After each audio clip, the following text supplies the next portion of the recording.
Youth hunting and shooting activities continue to grow across the region, and the North Dakota Game and Fish Department can help out. And joining us with the details is Doug Leier with North Dakota Game and Fish. Now, Doug, what are some of the ways that your department can help the kids out? Really, the basic foundation oftentimes does come back to funds, comes back to resources, and comes back to money. We have a great network of hunting and shooting groups and organizations, fishing clubs that really like to promote getting the kids outdoors and enjoying nature.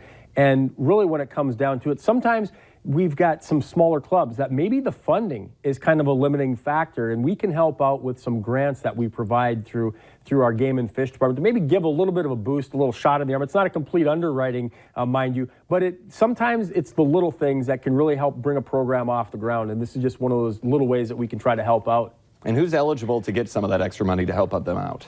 Don't limit yourself. Sometimes you think that it is just a conservation group, a hunting group, a rod and gun club. Because if you've got a service club, a Kiwanis, a Lions organization, across the state there are so many different fraternal and nonprofits that do some of those similar activities along with the other organizations. So really, it's just about anyone. And that's kind of the nice thing about it is don't think because your club is not a rod and gun club that you are not eligible.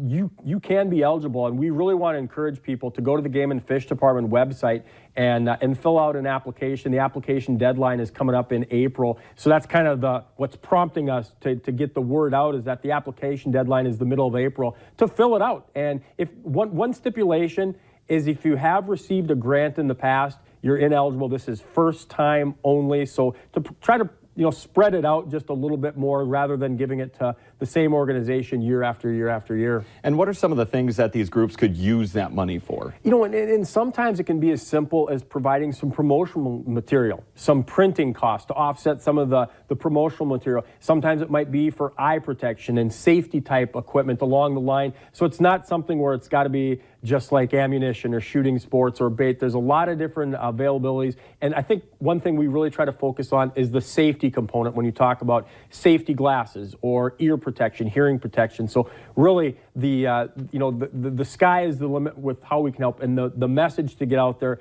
is the funding is available, and we want to encourage groups and organizations to fill out an application. It's not too difficult to do. It's not, real labor intensive, but please fill it out, folks. And is this something that you can use no matter where the organization is located? Right. Greater North Dakota, in the city of North Dakota? Yeah, absolutely. If you're in a city of Fargo or Grand Forks, it's not just for you. If you're a small rural area from Lisbon to Lakota and everywhere in between, we want to encourage you to take a closer look, Jordan. All right, some good advice. Doug, thanks for joining us. You're welcome.